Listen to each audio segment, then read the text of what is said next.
ఇక చేనేత రంగపు సమస్యల పరిష్కారం కోసం పట్టించుకోకుండా హుజురాబాద్ ఉప ఎన్నికలలో గెలుపు కోసం వెంపర్లాడుతూ వరాల జల్లులు కురిపిస్తున్న ముఖ్యమంత్రి కేసీఆర్ ఆత్మహత్య చేసుకున్న చేనేత కార్మికుల కుటుంబాల సభ్యులు ఢిల్లీలోని కేసీఆర్ ఇంటి ముందు దాసు సురేష్ ఆధ్వర్యంలో ధర్నాకు దిగారు. చేనేత సమస్యల పరిష్కారం కోసం పోరాడుతుంటే అధికారంతో అన్ని మీడియా సంస్థలను జాతీయ ఏఎన్ఐ మీడియాను సైతం కట్టడి చేసి ఆడబిడ్డల గోస బహిర్గతం కాకుండా కట్టడి చేస్తున్నారు.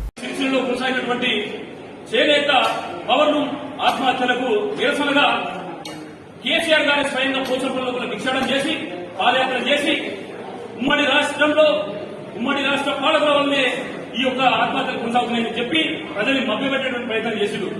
అదేవిధంగా అసెంబ్లీలో కూడా హరీష్ రావు గారు బల్లలు కలిసి కూడా ఈ తెలంగాణ వస్తేనే గానీ ఈ యొక్క ఆత్మహత్య నుంచి విముక్తి ఉండదని చెప్పేసి అని మాట్లాడినటువంటి వ్యక్తులు మరి ఈ రోజు తెలంగాణ వచ్చి 7 సంవత్సరాలు అవుతున్నా కూడా ఇక్కడ చనిపోయినటువంటి 350 మంది ఆత్మహత్య బాధిత కుటుంబాలకి కనీసానికి పరామర్శ కూడా చేయలేదంటే ఈ ప్రభుత్వం ఎంత దారుణంగా కొనసాగుతుందో అర్థం చేసుకోవచ్చు. ఎంత కష్టం ఉంటే మన ముందున్నటువంటి ఈ ఆడబిడ్డలు తెలంగాణ ఆడబిడ్డలు భర్తను కోల్పోయి ఆర్థిక కష్టాలను అనుభవిస్తూ గత్యంతరం లేక తన బాధ చెప్పుకోవడానికి ఢిల్లీకి వచ్చిండు.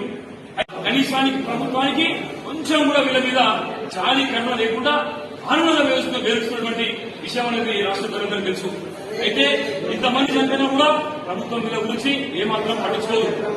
వీళ్ళందరి జీవితాలను బాగు చేయాలంటే మన బాధ్యత ప్రభుత్వం తీసుకోదా? ఏ ఉద్దేశంతో మీరు వీళ్ళ దగ్గర నుంచి ఓట్లు తీసుకున్నారు?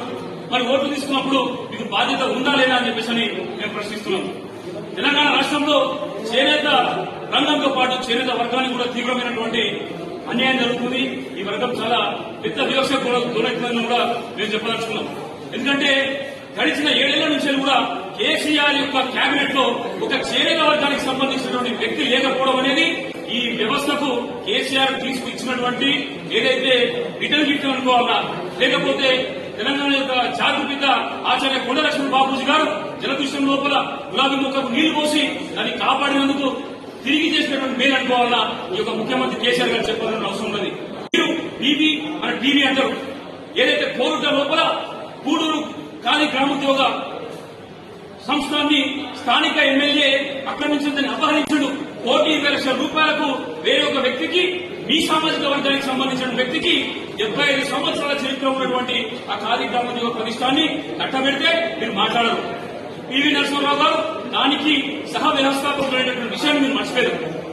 ఆయన యొక్క ఆకాంక్షలను కుంగలదొక్కు వాటిని చంపేస్తూ మరో పక్క పివి మన టీవీ అని చెప్పేసి మీరు మాట్లాడుతున్నారు.